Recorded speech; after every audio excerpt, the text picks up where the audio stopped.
want you to go to the search function here in this group, the little magnifying glass, and I want you to look for a post that I did that is entitled Take a Minute. I posted a very simple picture of a, it's not here anymore, of a necklace that I was wearing today, something that I don't typically wear, something that I was trialing and testing and wanting to get a little bit of input. I'm always researching, I'm always looking, I'm always testing and asking and observing. And I did a short little post on, if you saw a woman across the table or across the room who was wearing, not what I'm wearing now, this necklace, just a simple statement piece, and this V-neck black, or how I'm dressed right now is when I'm in serious content creation mode. I don't have any bracelets on. I do this because I'm naked without my earrings, but I'm writing, I'm thinking, I'm typing, I'm doing copywriting and marketing and so on. And I put out a simple question, like, if this is the woman that you saw across the table or across the room, what would you think of her based purely, and the picture was from here down. So you could see my mouth, a little bit of the earring that I was wearing, and you could see the necklace, and that's it. It's pretty much up to here. And I want you to go and read that post, and I want you to go and read and really think about the questions and the answers that came in. It's really, really interesting. And nothing is right or wrong, right? There is no right or wrong when it comes to your perception, your perspective on things. Dr. Caroline Leaf, who is globally renowned neuroscientist, says there is an infinite number of perspectives for every situation of every second of every day, which tells us there is really no right or wrong. And in the Western culture, I think there is this regrettable tendency to look for right or wrong, or to be left or right, or to be black or white, life doesn't work that way. And you and I know that. And whilst we don't want the gray in the middle, because looking down at the gray, this is the fence sitting is just, you can just die there, okay? You know what I say is like your comfort zone is your dead zone. So you don't have to look for black or white or left or right or right or wrong.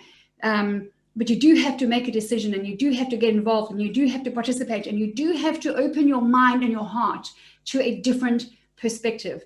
So I want you to go right now and have a look at the answers that came in. And a lot of the answers were, wow, if I saw someone wearing that, I'd be drawn in, I'd be interested. I'm like, that's interesting, I've never seen that.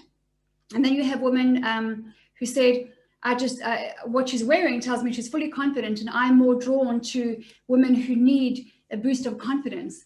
And that was such a good response, and such an honest, helpful response. And I know who wrote that, and I want to thank you for being honest with that, because what you're saying is what we do every day. We judge one another on what we wear. So of course, I mean, you can, stay in your PJs, and you can, coach from the couch, and you can work from your freaking gingham, whatever, PJs in the bed. My gosh, I hope you're not here doing that. Please don't work from your pajamas. Anyway, another conversation for another time. What we're saying, and what this woman said is true, is we judge one another on what we wear. One woman said, I'd be drawn to her smile, and genuine happiness draws me in more than what she's wearing. Well, a smile doesn't mean that I'm genuinely happy. I know a lot of very depressed, borderline bipolar women who are on serious medication, who smile all day long throughout their days. At work, they're fully functional at work, high profile women. A smile doesn't mean genuine happiness. So anyway, that too was an incredibly helpful perspective. It was just instinctive. It was just a response. And our responses are what normally dictate the next step, and whether or not we will communicate, or whether we will say hi, or whether we will say, oh my gosh, I love your necklace. I want you to just really think about that. Would you do me a favor and go and read that post and go and search it? Take a minute is what that headline is.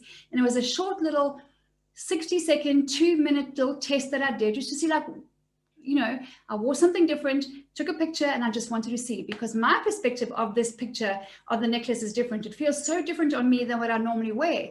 And so I'm like, well, how does it appear? And what we want to learn from this, among other things, so we judge one another all the time. So don't think that you don't. You absolutely do. And there's an upside to that as well. The spirit of excellence inside of you is looking for excellence in presentation, and excellence in personal connection, and excellence in profession. It is in your DNA to be excellent. So when somebody else is excellent in your perspective, because excellence is also subjective, beauty is subjective, style is subjective, then you're going to do one or two things. you're going to really aspire to that and go like, oh my gosh, that's beautiful. I love that. You're going to be drawn in. Or you might go, well, she has it all together and she doesn't need me. Don't be mistaken. Don't make that mistake. Be drawn in and encourage her. That bold, beautiful woman who walks into a room looking like she's got it all together, looking like she has a style that is like completely just right off the fashion runways. Don't make the mistake of judging her that she is genuinely happy and that she has it all together. She doesn't. No woman has it all together. How do I know? A, I'm a woman. B, you are a woman. And C, I work with women all day long, and I have for years and years and years. Not one has it all together. I would love for you to go and take a minute and go and search that post that says take a minute. And I'd love for you just to, don't even have to comment. Don't feel like you have to change the atmosphere there. Read the comments and by all means respond if you want to. And what I want to remind you of is be open to different. If that's not a statement, it's really not a statement piece, actually. For me, it's a very simple, beautiful necklace. For some people, for some women, it's a very bold piece that they would never wear, because some women are fearful of being bold. Some women don't want to wear something bold because they have their motivation is right. They don't want to be seen as the shizness, like she's all that. They don't want to, they're scared of hurting others. They don't want to be too bold, and they you know, for them, confidence sometimes is akin to aggressive, and it's not. Confidence is self-trust, and in our coaching program we talk about that. But aggression is a condition of the heart, and anger is a mask for pain. Go and have a look at that post, and I'd love for you to look at the results, look at the comments.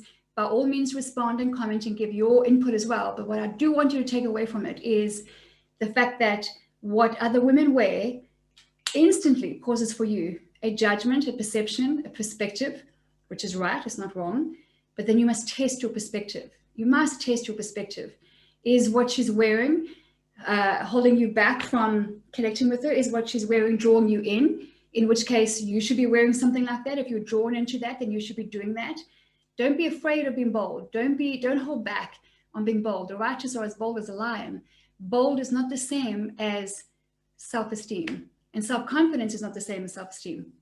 Anyway, this was a really interesting little assignment and a little exercise. I'm going to be doing more of them. I used to do a lot of them, and last year was our last big, about a year ago, actually 15 months ago, was our last large survey. I'm going to be doing a new one soon. If you're not on our mailing list, you want to make sure that you go to www.lindapage.com. So watch the case study video, sign up with your email, and you'll be participating in our surveys and contributing to what women want, what women don't want, and what you want to see happening here by way of webinars and competitions and challenges and fun with fashion in this Dress to Connect group. All right, thanks so much.